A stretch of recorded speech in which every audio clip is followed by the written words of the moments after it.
एक बार की बात है। एक जंगल में एक खूंखार बाघ रहता था। गर्मियों के दिन थे और वह भूख से परेशान होकर जंगल में इधर उधर भटक रहा था।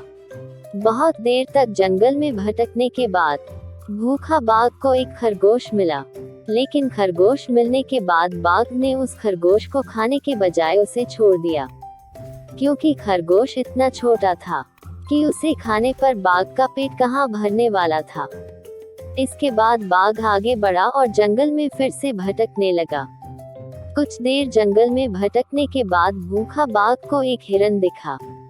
हिरन को देखते ही बाघ बहुत खुश हुआ और उसके मुंह में पानी आ गया। हिरन को पकड़ने के लिए बाघ उसके पीछे दौड़ने लगा। बाघ पूरी ताकत से हिरन का पीछा किया, लेकिन हिरन बाघ के पकड़ में नहीं आया। अब बाघ खाने की तलाश में बहुत थक चुका था। जब बाघ के हाथ हिरन पर नहीं लगा, तब बाघ सोचने लगा, इससे अच्छा होता वह उस छोटे से खरगोश को ही खा लेता जिसको उसने छोड़ा था। कुछ देर आराम करने के बाद बाघ ने खरगोश को ढूंढने के लिए फिर जंगल में भटकने लगा। जंगल में ढूंढते हुए बाघ वहां पहुंचा जहां उसने खरगोश को देखा था, लेकिन बाघ को वहां खरगोश नहीं दिखा। थक हार कर भूखा बाघ को अपनी गुफा में लौटना पड़ा। इसके बाद कई दिनों तक भूखा बाघ को अपनी गुफा में भूखा ही रहना पड़ा।